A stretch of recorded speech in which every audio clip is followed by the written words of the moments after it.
Você não usa o humor em todo o seu potencial. Sim, é frustrante ouvir isso. É como aquela sensação estranha que temos quando descobrimos, depois de muitos anos utilizando alguma coisa, um eletrodoméstico, um software, um aplicativo, que não a estávamos usando direito. Ficamos felizes porque de agora em diante a vida será mais fácil, mas também ficamos frustrados por termos perdido tanto tempo sem saber aquilo. Você vai se sentir exatamente assim ao longo deste audiolivro. Mas é melhor descobrir agora.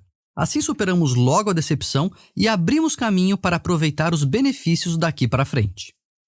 Todo mundo sabe que o ser humano traz embutida em si uma função chamada humor. É verdade que em alguns ela vem embutida tão fundo que parece não estar lá, mas, em geral, conseguimos entrevê-la e mesmo acioná-la conforme nossa necessidade. Quando isso dá certo, podemos medir o efeito nas pessoas à nossa volta pelos sinais. Os sorrisos, as risadas, as gargalhadas ou um infarto agudo do miocárdio de tanto rir, embora esse seja, felizmente, um resultado mais raro. Além de propiciarem esses momentos prazerosos, os quais buscamos repetir, o humor e o riso têm um potencial oculto enorme do qual a maioria de nós nem desconfia.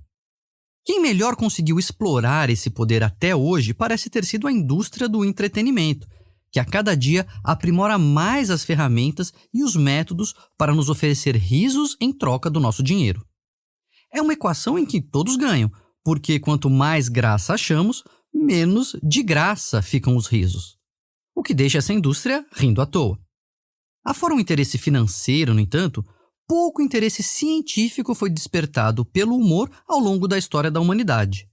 Daí nós ignorarmos quão útil ele pode ser. Meu interesse pelo tema vem de longa data.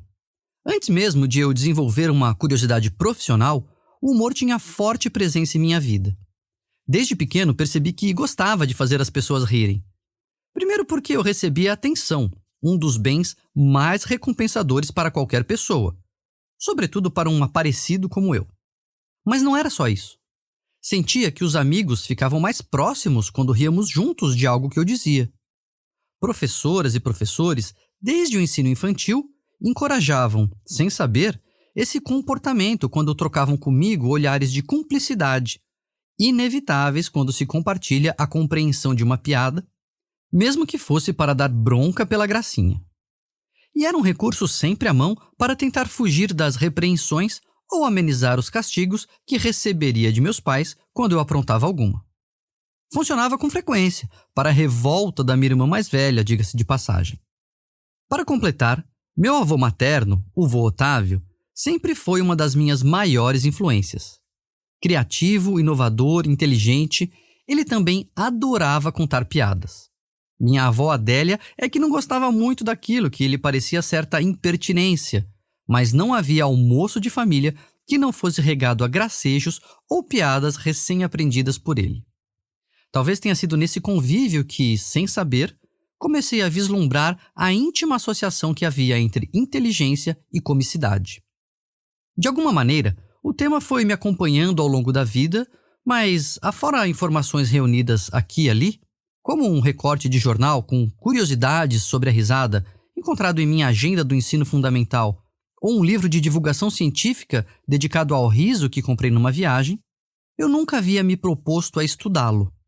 Até que nos anos 2010, uma nova teoria sobre humor ganhou importância no diminuto meio acadêmico dedicado a esse tema, o que aguçou meu interesse científico. Passei a ler sobre essa teoria, suas relações com as visões anteriores, a importância dos aspectos psicológicos e mesmo neurológicos do humor, além dos fatores culturais e sociológicos. Há pouco mais de uma década, portanto, venho acumulando livros e leituras, mais livros do que leituras, como é de praxe, eventualmente dividindo algumas reflexões com leitores da minha coluna no Estadão, acalentando o sonho de um dia parar para organizar todo esse conhecimento. Paradoxalmente, quando eclodiu a pandemia de Covid-19, o assunto voltou com força para mim. Digo paradoxalmente porque nada parecia mais distante de nós do que a possibilidade de falar sobre humor diante de tanto sofrimento. Em um momento como aquele, seria possível rir Ou só nos caberia chorar? Eu não era o primeiro a me fazer essa pergunta. Longe disso. É uma questão que deve estar presente desde que o primeiro homem das cavernas escorregou numa casca de banana, deixando seu bando na dúvida se ria ou não. No século XVII, a rainha Cristina da Suécia convidou o padre genovês Girolamo Cataneu e nosso querido padre português Antônio Vieira para um debate sobre o tema. Vieira defenderia que Heráclito, o filósofo chorão, estava certo, que diante desse mundo só poderíamos chorar.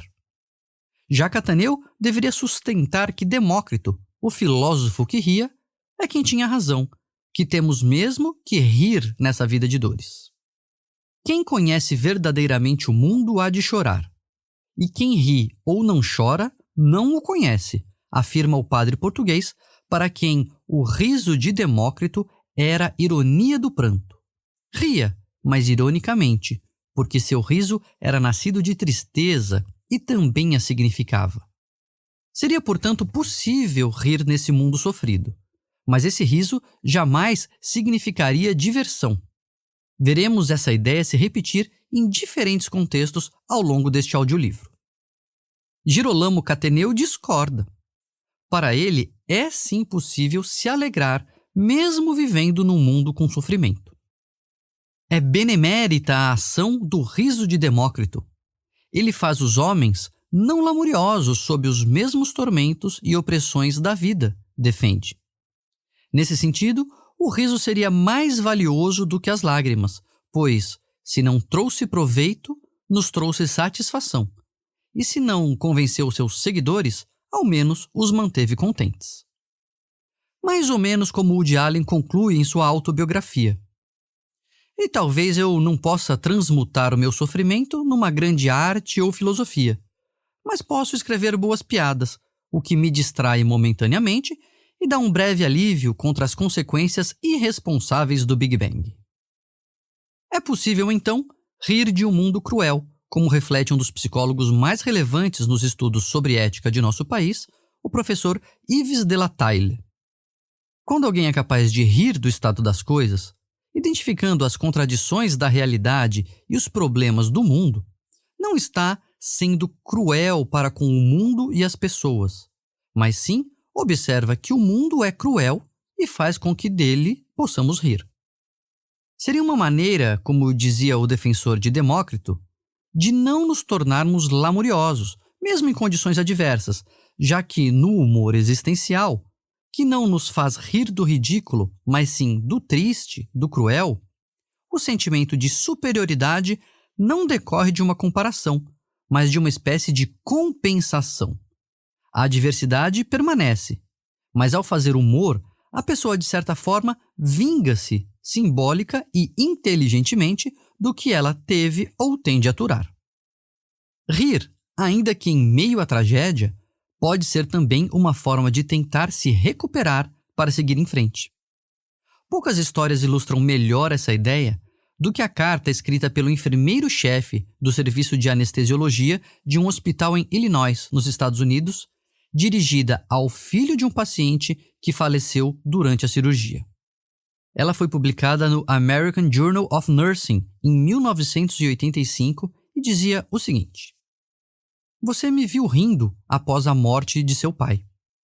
Eu estava jogando água no rosto em uma pia a meio caminho entre o lobby do pronto-socorro e a sala verde, distante de onde o corpo dele repousava. Alguém contou uma piada boba e eu ri como um idiota. Decoro esquecido, até encontrar seu olhar por sobre o ombro da roupa cinza do médico. Seus olhos jorravam lágrimas. Devo ter parecido para você a personificação de tudo que é frio e impessoal nos hospitais. Meu riso foi inapropriado e por isso peço desculpas, mas foi necessário. Gosto de pensar que seu pai teria entendido que aquele riso não significa desrespeito.